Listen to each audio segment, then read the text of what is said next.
Hello everybody and welcome to Gurdev's podcast, where I conduct weekly interviews to inspire you. When I recorded my first series with Mrs J a week ago, a 16-year-old girl had contacted me and asked if she could be featured on my podcast. I welcome her with open arms. Her name is Michelle Seong, and this is what she has to say. When I'm reading Mrs J's book, I don't want to be disturbed as it's just the author and me. I feel so connected and I feel as if I'm in Mrs J's story.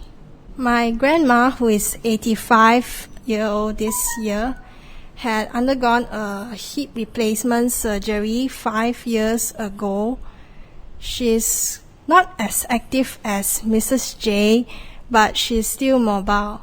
So after reading this book, I think my family and I should spend more time to find ways to stimulate her brain. So I think my family and I should start her off with getting her how to get her how to learn how to use video conferencing apps so she can have a chat with her daughters in Australia. Besides, I think we should get her to do some light exercises because she used to be very active before the surgery, and I think she should get back to that active lifestyle because exercising and stimulating the brain prevents us from degenerating both mentally and physically. Besides, I've learned about self-discipline after reading this book. Every day we have a lot of choices in our life and we have to make the right choice. The right choice of food, the right choice of activities, the right choice of managing stress, and I have to have the self-discipline to ensure I constantly carry out these right choices in my life. Moreover, I've learned about the importance of lifelong learning, as Mrs. J mentioned in her book. Mrs. J said that it's the lifelong learning that keeps her young, that makes her look forward to her exciting daily life. So I think no matter how old we are, we should not stop striving for knowledge and new experiences. Great was my joy when I was invited to be a part of this podcast because I've never been a part of a podcast. So it's one of my new experiences. I'm keeping the lifelong learning spirits. If this book can bring positive changes to a 16-year-old girl, I wonder what it can do for you. So it's now too late to get a copy for yourself today. And once again, ladies and gentlemen, thank you for connecting with me. And today we have Mrs. J with us once again for a very interesting and inspiring interview, which is titled Secrets to a Happy Marriage. Hi listeners, I am Mrs Jagjeet Singh, affectionately called Mrs J, an author of the newly pre-launched book, My 7 Secrets to Staying Young. This is the second in the series of these podcasts. Hello Mrs. J, thank you once again for joining me on this very special podcast interview on marriages. And I believe it is going to benefit a lot of people who are going to listen to this interview. The first question, are marriages made in heaven? Do you believe that there is a force controlling our actions? Marriages are made in heaven. Are they really? This proverb means a match is decreed by destiny, by fate. This was already a well-known adage by the mid-16th century, quoted many times over and over again, and appeared in numerous proverb collections. it suggests a divine power that ultimately plans or decides who should marry whom, outside of the control of the people in marriage. No divorces, no separations, as the divine hand fixed the marriage, the union. Do you know the origin of this often quoted proverb? Let me get to it. This English proverb probably derives from a French proverb from the early 16th century. This proverb means that good marriages certainly have a divine element to them, and therefore suggests that a marriage goes beyond human love and includes spiritual love, as well as a divine being up above that has a role in bringing two people together and in making their marriage into something sacred. You see, meaning there's a deterministic force controlling our actions, more powerful than one planned by human beings on earth. Suggesting marriages are decided on in heaven, perhaps even before the couple met, and divine power matches two people, brings them together in strange ways at airports, on a ship, in the train, at a market, at a supermarket, that man cannot explain. How two people are actually brought together. How my husband and I were brought together.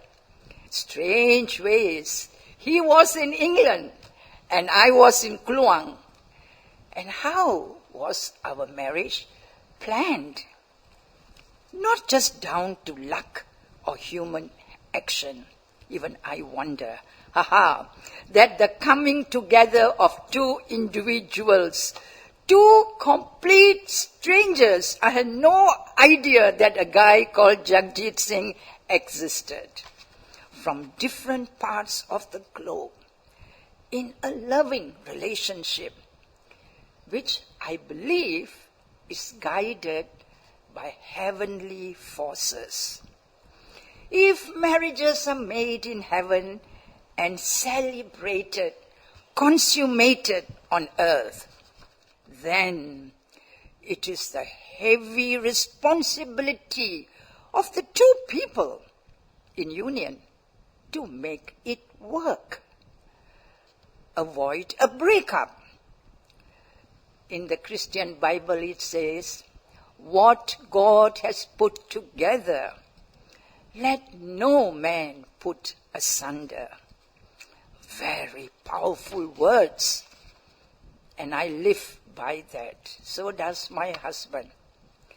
This union in marriage, this institution of marriage in all religions is a serious one. But somehow not taken so seriously these days, as we see many, many marriages breaking up barely within few months of the union.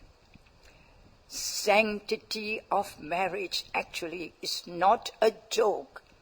It's not a game. It's a serious union because it's going to involve children. This proverb encapsulates the idea that love is beyond human volition and understanding. Love is something extra special. And a love in marriage goes beyond everything. The essence of this proverb captures the special essence of love. You notice I'm spending some time on this because this is often forgotten these days. That marriages involve commitment and responsibility precisely because they are so special. Who we love often seems to be outside our control. Love can be thought to be eternal. 60 years of marriage, mine is 57. As marriage has a special status among relationships. We say a match made in heaven, implying this couple seem particularly good together. They blend well. They match each other, not just in beauty, but in many other aspects. Let's look at the importance of this idea that marriages are made in heaven. I'm going to look at its importance from 5 aspects. It gives weight to marriage because there's a divine power behind marriages. It lends weight to justification to a couple's desire to marry. We don't marry in haste. We don't marry because we want to marry. Couples can then feel they have the backing of the heavenly world as well as the earthly world.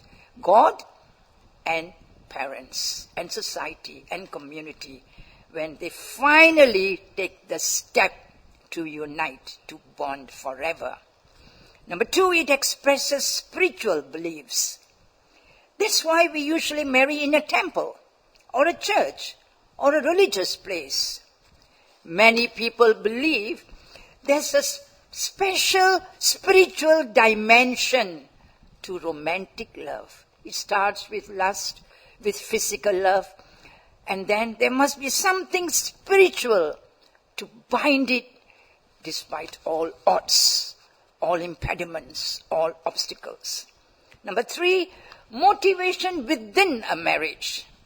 Whenever there are challenges within a marriage, and there are many, I tell you, every day, this proverb reminds the couple to keep on working at the problem, save their marriage, if possible, telling that their marriage was ratified by heaven, can also help couples to value their marriage, their bond, and want to sustain it through both hard times and good times. Fourthly, celebrating the importance of love. This proverb celebrates the importance of love because this proverb suggests that love and marriage have a cosmic significance behind them. Number 5, the final one, attesting to the permanence of marriage and suggests though a marriage happens within a fixed point in time on earth, it actually has a permanent element to it as well. This must be taken seriously. The proverb suggests that perhaps marriages are made in heaven before the couple even met them on earth. To me, this proverb expresses the importance of marriage, and it should be used to motivate people to respect the institution of marriage. What about soulmates? And then we talk of soulmates. This concept of soulmate. They say on the wedding day, I married my soulmate. I married my best friend. A soulmate is a person with whom one has a feeling of deep or natural affinity. This may involve similarity, love, romance, platonic relationships, spiritual comfort, intimacy, sexuality, sexual activity, spirituality, compatibility, and trust. It's like God has designated a special spouse, a partner for each person. And the soulmate, that is a perfect fit. Not because they are very similar, but because they can blend, they can make it work. And apart from whom you can never be happy. Without the other person, you are just not happy. You need the other person to complete your happiness. Looking for the one part that completes you. Now, if you marry your soulmate and your best friend, and that's what you say on your wedding, at your wedding dinner, why is it then divorces are escalating? Why is the marriage vow forgotten? Honestly, people are not treating this marriage vow as sacred. I begin to wonder. At a wedding, I have lots of doubts these days. I sit there sometimes in tears. I hope this will last. I hope this will go on for a while. I hope the children will not be from a broken home. Why take a vow if you're not ready for it? If you're going to break it, if you start by saying, let me see if it works. I will give it a try. Why not think seriously before the marriage, before the wedding? Why are we giving more time, perhaps a year, to detailed, minute wedding preparations? Looking into the color, into the flavor, into the aesthetic side of it. Why do we forget on the actuality of marriage itself? Why don't we prepare for the sacrifices you will make, for the responsibilities, how your life will change?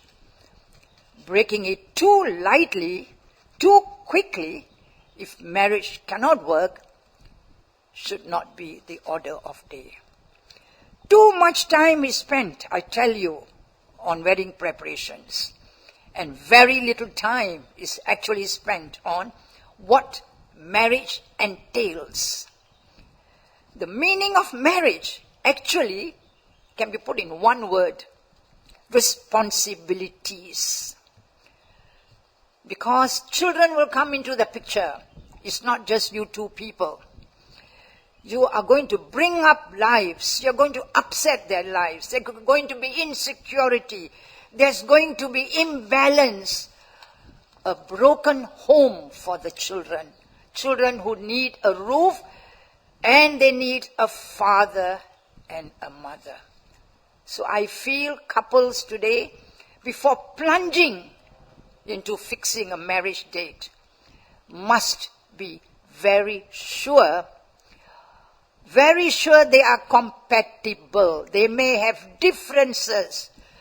Don't expect the person to give up smoking, to give up his alcohol, to give up his way of life by saying he will change. She will change.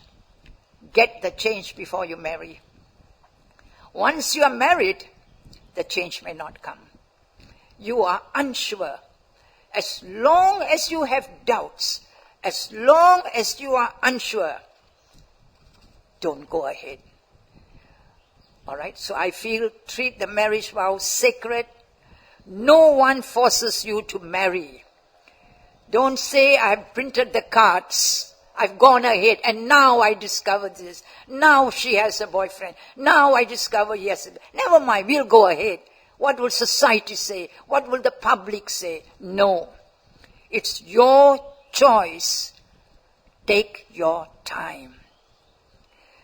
So you must ask yourself, why am I marrying?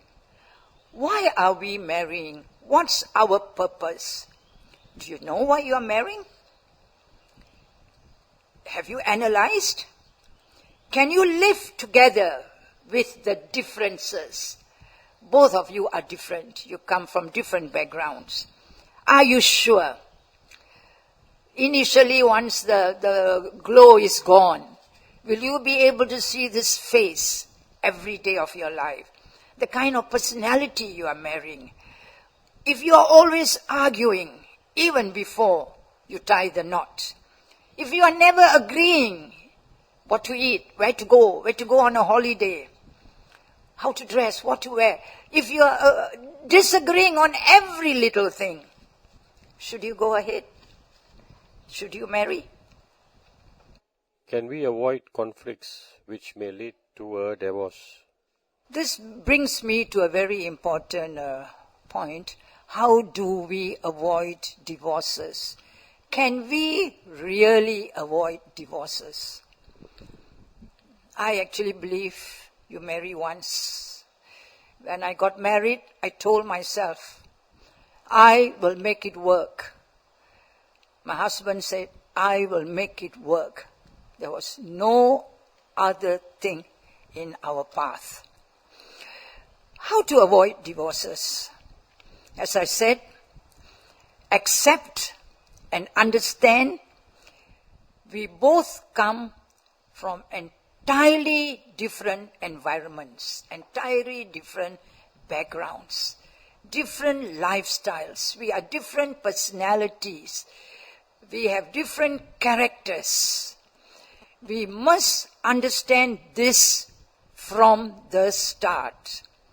Because we are two different individuals, brought up differently, there are sure to going to be many conflicts.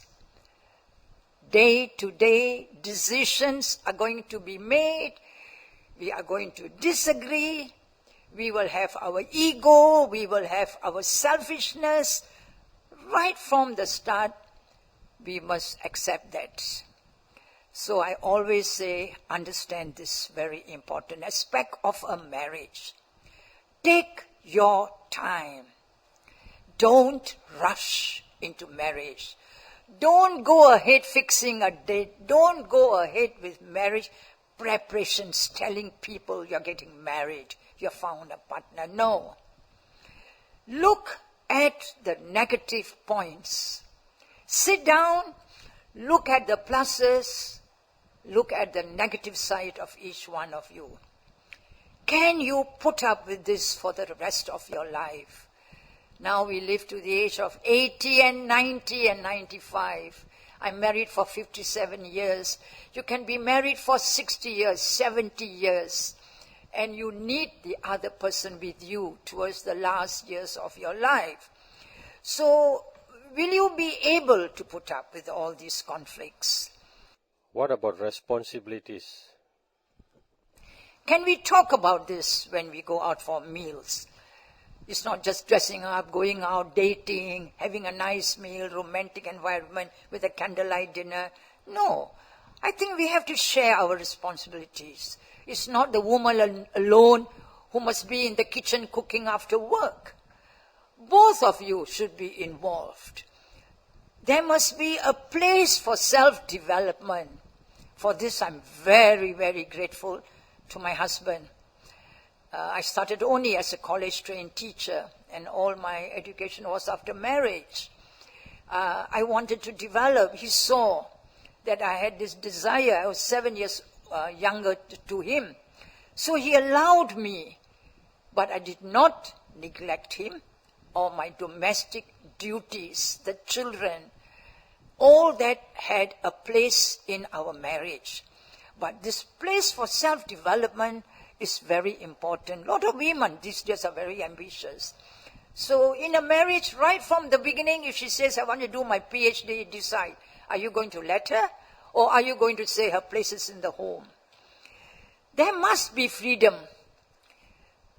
It's no more male-dominated society today. Women are very intelligent. Their views need to be considered. You're going to buy a car. Please consider her views. They will be different from yours. So this freedom, this sharing the tasks, sharing the responsibilities. Another one is, when we start our married life, we are young. Maybe in olden days I was 22 when I married, my husband was 29. But now they are marrying much later, some 30, 35, some even 40. And our salaries at that time when we marry are actually pretty low. We haven't risen in our career. Now, if one person helps the other person, reach greater heights. Don't you think it only fair that when you have reached that height, that pinnacle, you are on the pedestal, you don't forget the other person who saw you in that rise, who helped you, who developed you. Very often we rise and we forget the one who was backstage, who was looking after you, feeding you, doing everything for you to get your PhD, for you to be a specialist in your medical field. And then we find someone, and she's left behind. Is that fair? I say no.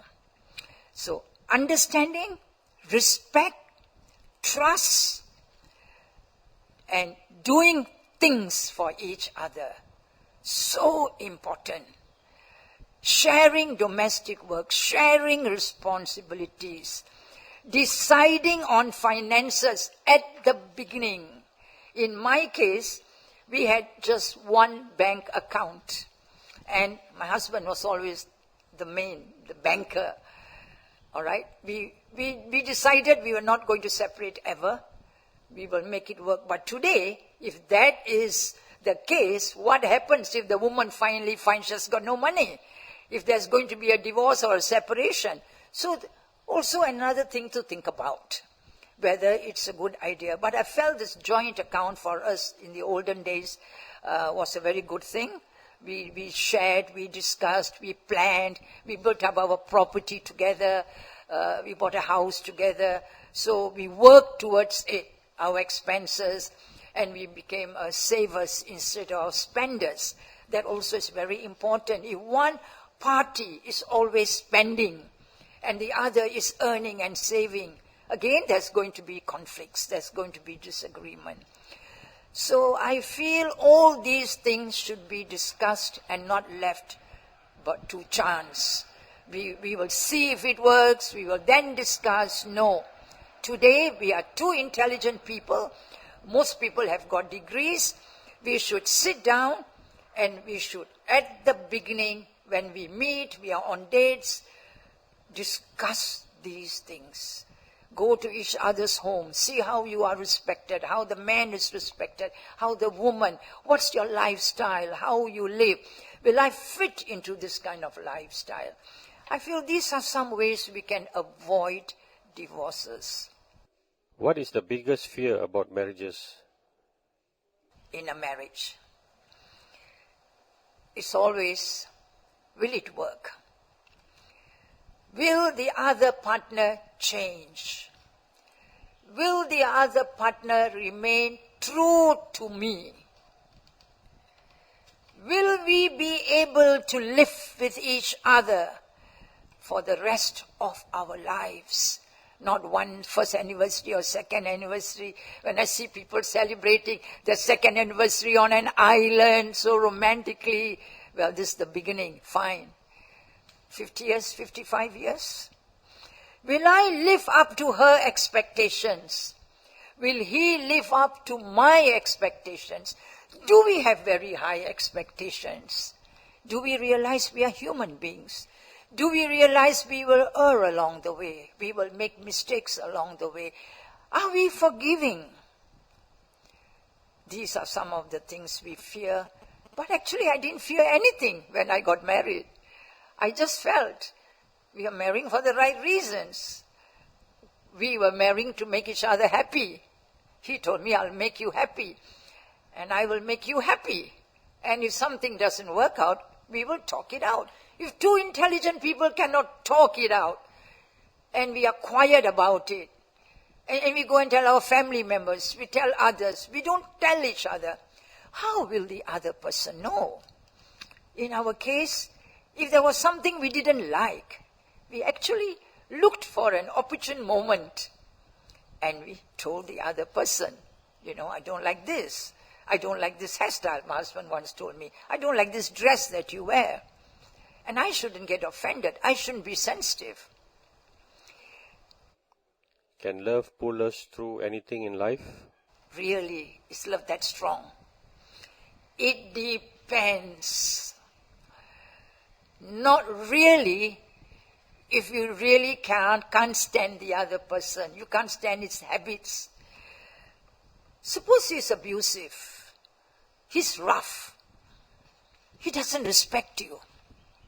He has very high expectations of you. Do you think you can pull through that with love? No, I said no. Love, yes, but you must be able to put up. I won't say tolerate. I wouldn't want to live 57 years tolerating the guy. I don't like that word at all.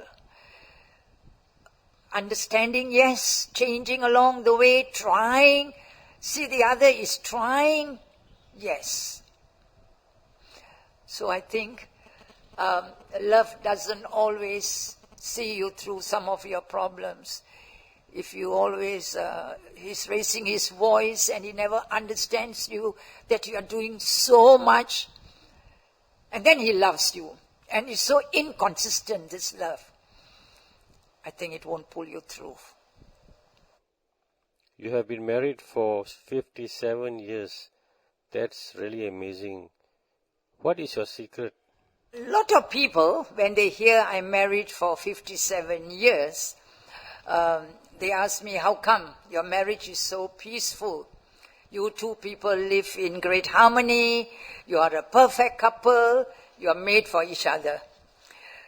But when we were on the Austrian Alps, we had this couple with us, Gurdev, lawyer, formerly my student from UIA, and his wife Paramjit. And she heard my husband and me arguing, We were arguing, and she said, hey, before I came here, I thought you two people in perfect harmony. And then I told her, you must have arguments. You must have conflicts. You must have disagreements.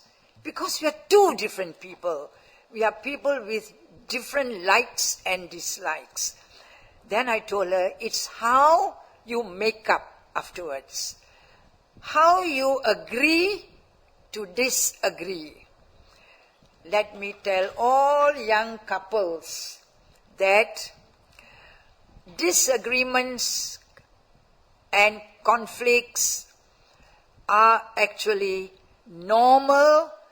They are part and parcel of every married couple's life. No two people can live without conflict. Something is wrong. And you'll be bored to death if you marry a yes man all the time. Marriage is made so exciting because of the disagreements.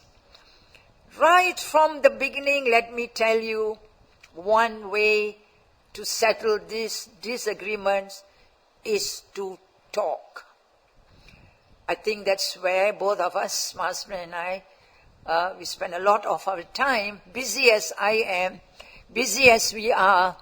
He's on the golf course sometimes, and I'm in the room writing or reading or doing my work.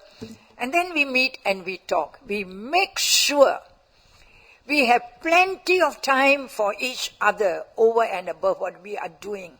In the kitchen together, laying the table together, and then we talk. We sit on the balcony, we sit and talk, take our cup of tea there. So don't worry, talk the problem out, but keep cool. Do not say anything that is hurtful when you are angry. I always say this, if one person is angry, the other keep cool. Hard, I know. But keeping cool when one is blowing his top off is one way to resolve a conflict between two people. Never involve families. Never involve parents or neighbors or friends. Don't assume the other person in your marriage knows what you are going through. How you feel about something. Talk it out.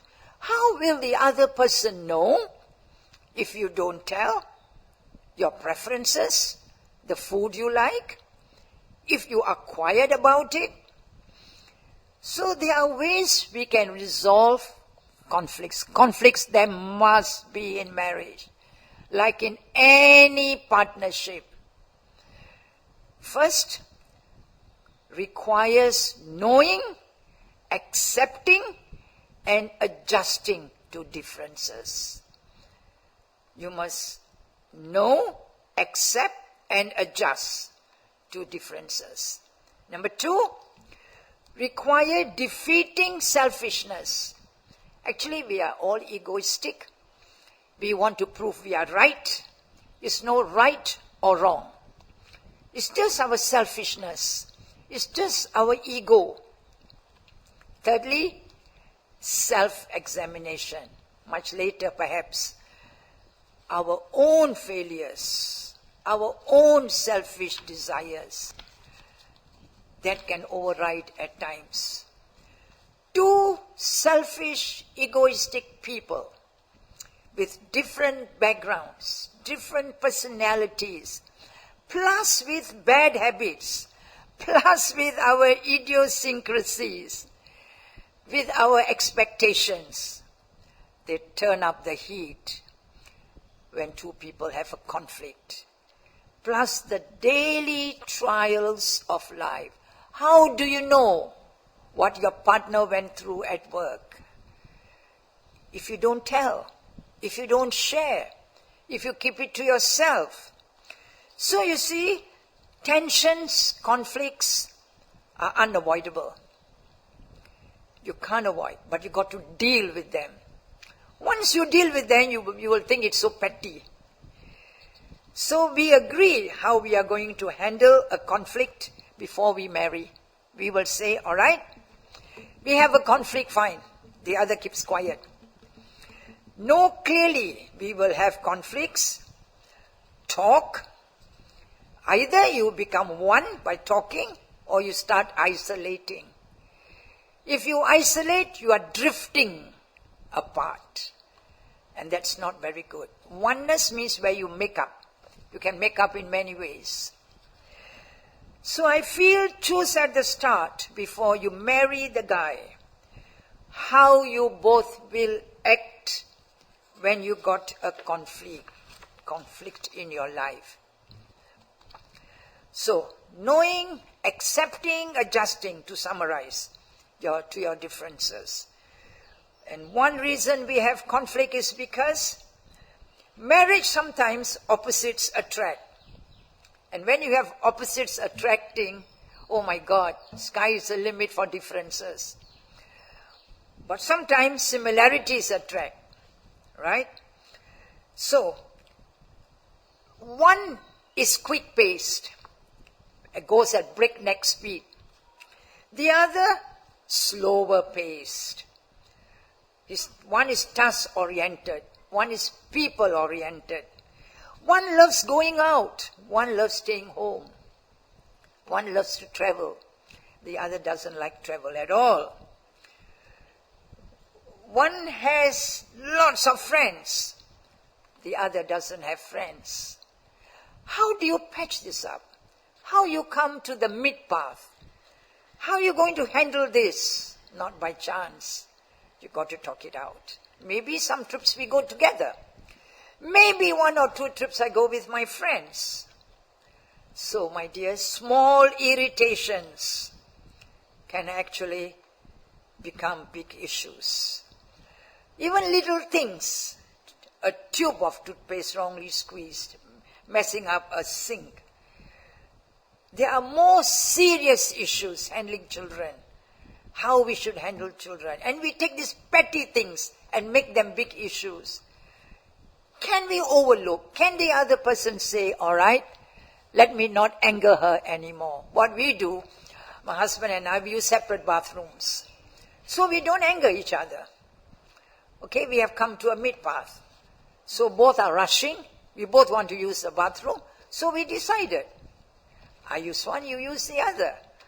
So that way we have resolved one issue. So once you realize, to sum up, your backgrounds, your personalities are different, and you wonder how you will ever resolve it, yes, you will. If you decide, we won't drift. We will resolve the moment we see an issue. We adjust, we accept, and we decide all this before we marry. All right? We won't be selfish anymore. We'll be more careful. We will maintain harmony. I know it's difficult. We will experience oneness. Who will take the initiative to resolve a conflict? Should it always be the woman? Should it always be the man? Can't we just take the opportunity as it comes? Choose a quiet moment, a better moment, not during meals. All right? So I believe in loving confrontation. Feel the other is a good friend who will listen, who will understand, who will work through a problem. We should decide on these things at the beginning of our life. Let me tell you this. Confronting your partner whom you loved at the beginning when you first went on a date with grace and tact, not with shouting at the other, not abusive language, not saying words that will be hurtful, requires maturity, wisdom, patience, humility. If you know your words can hurt, do they cause wholeness, healing, oneness, or do they cause isolation? If you say, you know how much I love you, it will be patched up. Your attitude, if you say, I care about you, that's why I ask you where you go every time. I respect you, and I want you to respect me. Check the circumstances, the timing, the location. Not when he's very tired, not when she's very tired. Don't argue in public. I mean, we all do sometimes. There are other pressures he or she is having which you are not aware of. Above all, listen. Seek to understand. Clarify. And I always now look at the other person's point of view. Listen to what the other has to say. Consider it. It's not my view that is always right. In the past it was my view. Now I always say, let me look at his viewpoint. So I feel we handle one issue at a time. Don't crowd with all the issues, all the problems. Don't overload your problems. Tackle it when it comes. Focus on the problem, not the person. Focus on the behavior at that time, not the overall character. So to me, it is possible no matter what the issue is. But if you don't tell the other person what is troubling you, how will the other person know? So understand your spouse. Don't just be quick to say you were wrong, you are always wrong. I think that's how I would look at conflicts. And I do look at them like that in my life. How do you want to be remembered? I think one day when I'm gone, my husband will remember me as a fun person who loved to be kept very busy, who loved songs, singing, always occupied, and I kept him very happy. I looked after his needs, his desires, and I always tried to make his life happy and a comfortable one. I did a lot of things for him to make sure he had all that he wanted. And you know, My husband never wanted to go to a coffee shop, sit down alone with what kind of beer. He didn't need all that. He found it all in the house. And that was very motivating and encouraging.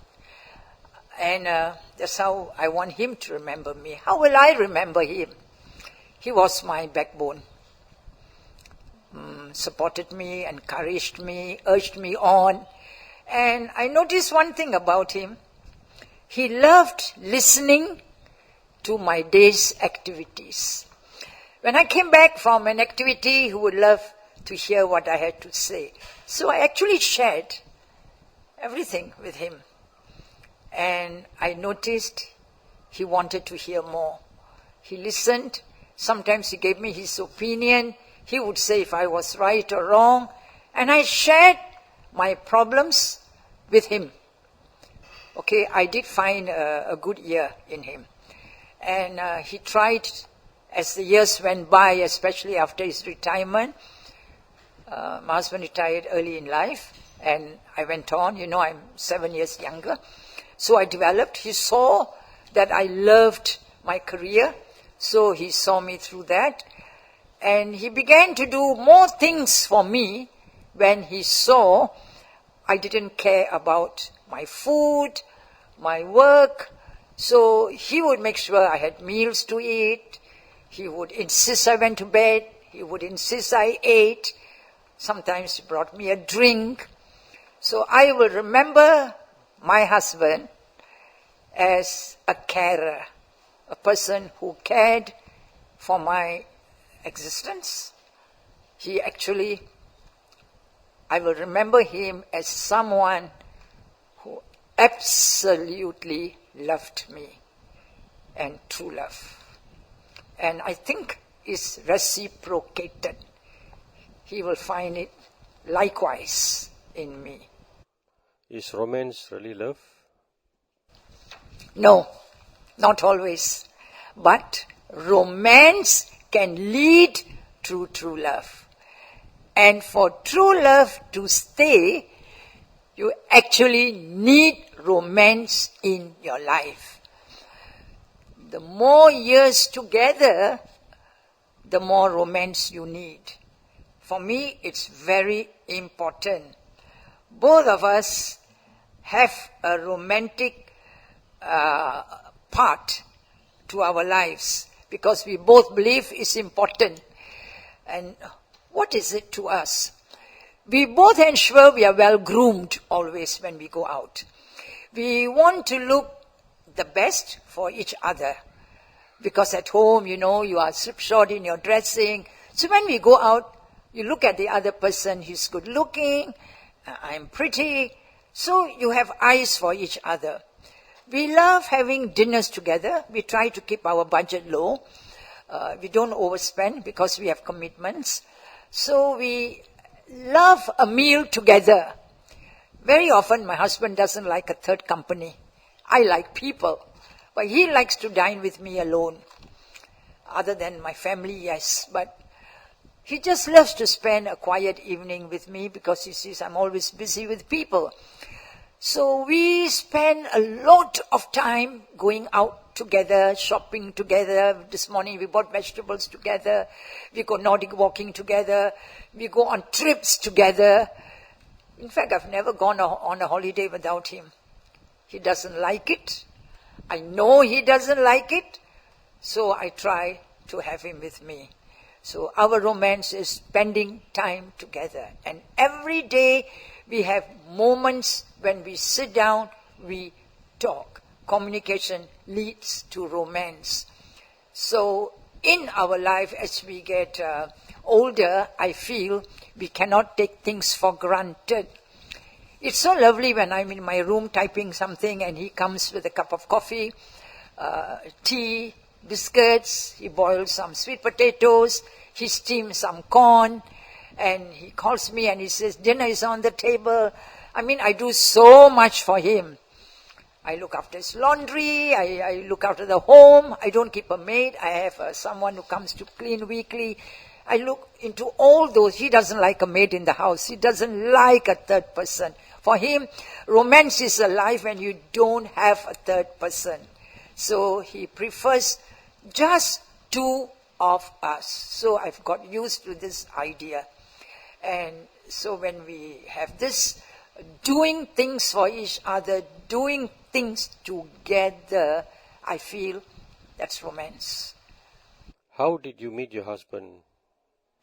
Actually was introduced by his family members to my father when he got back from Kirby, from England. And I was eligible, he was eligible. In Punjabi culture those days, there was an introduction because we didn't have boyfriend, girlfriend, we didn't go on dates.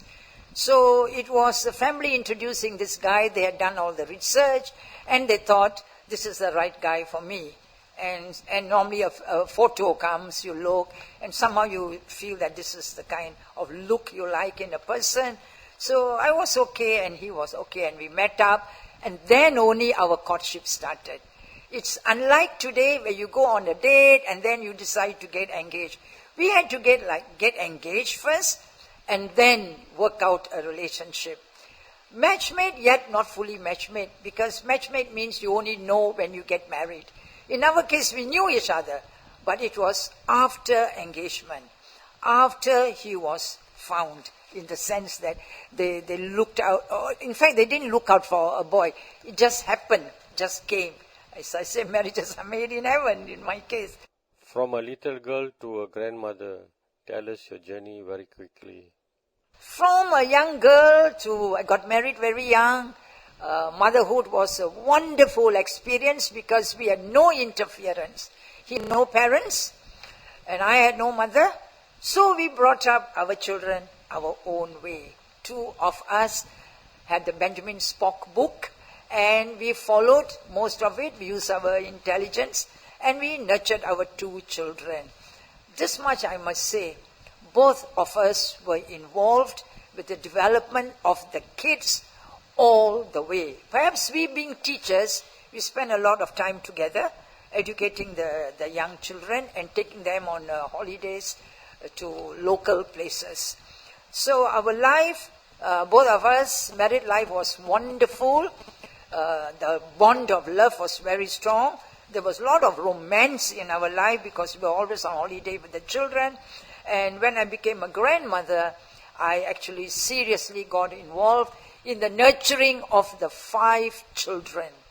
I looked into their education, I focused more on them, and today I look back and I feel their reading habit and their education in the early stages was a lot of my involvement. Our 57th wedding anniversary is around the corner, December the 8th. Both of us now at this stage of our life, we love to go to beach resorts, nice places, spend 4 nights, 3 nights together with nobody, just us. We sit on the beach, on the deck chairs, we have a drink, we talk, we look at the sunrise, sunset, look at nature, the waves beating, we walk together a lot, and we have fine dining. We dress up, for each other. So I think that rekindles the spark of love, romance in our married life. We both agree that marriage is a partnership. You have the plus and the minus. Today, we don't even need to say thank you. My husband says I don't have to thank you or say, you're looking good. But I insist. So I say sometimes I want to hear it. I want to hear the praises. For a woman, we need those praises. So we both work towards making our married life stronger. As we get older, we hope to pass the 60th anniversary. And our purpose in life has been to make the other person happy. And we can't live without the other person.